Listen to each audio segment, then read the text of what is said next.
Hi, BrenTech here, where tech is made simple. So, a couple of days ago, I let you know that the Windows Insider program is getting a major overhaul, with Microsoft saying it's moving to two primary channels, being experimental and beta. Now, just to let you know that late on Friday in my part of the world, Microsoft has announced that it's starting to move to the new experimental and beta channels, as announced earlier this month, and as I posted. And as a reminder, Microsoft says most insiders, those who are in the dev and beta channels, will now transition to the new channels over time as follows. So beta still stays beta. If you're in the dev channel, you move to the experimental. And Microsoft says for those in the Canary channel, you will also be transitioned to specific versions of the experimental channel, depending on whether you are in the 28,000 series Canary channel or took the optional 29,500 series update.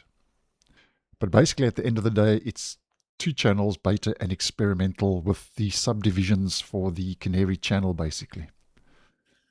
Now, basically, what's happening is Microsoft is introducing the experimental channel as a dedicated space for early stage features and platform testing. This change repositions the Insider program into more defined tiers where each channel serves a specific purpose. And under the new structure, the beta channel will continue focusing on features close to the public release, with the dev channel being more experimental, with more riskier and less polished features living up to its name, obviously the experimental. Now, Microsoft says it plans to roll out these changes gradually over several weeks, starting with the dev channel, moving into experimental.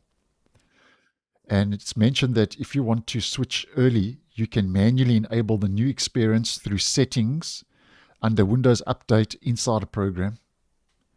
With Microsoft saying that this phased rollout basically ensures a smoother transition while giving you time to decide which channel best fits your needs. So with the restructuring, the beta channel becomes more stable and predictable, and it'll also prioritize features that are close to shipping. And with this restructuring, basically what is happening is Microsoft is separating near release features in the beta channel from early experiments in the experimental channel, thereby reducing overlap and improving clarity for testers in the Insider program. And at the end of the day, I think what is happening here is Microsoft is attempting to give users more control over the experience in the Insider program, choosing between stability in the beta or early access in experimental. And at the end of the day, Microsoft then, I think, is hoping to benefit from more targeted feedback across different development stages. So Microsoft is now moving to experimental and beta in the Insider program, and just wanted to keep you guys posted. So thanks for watching, and I'll see you in the next one.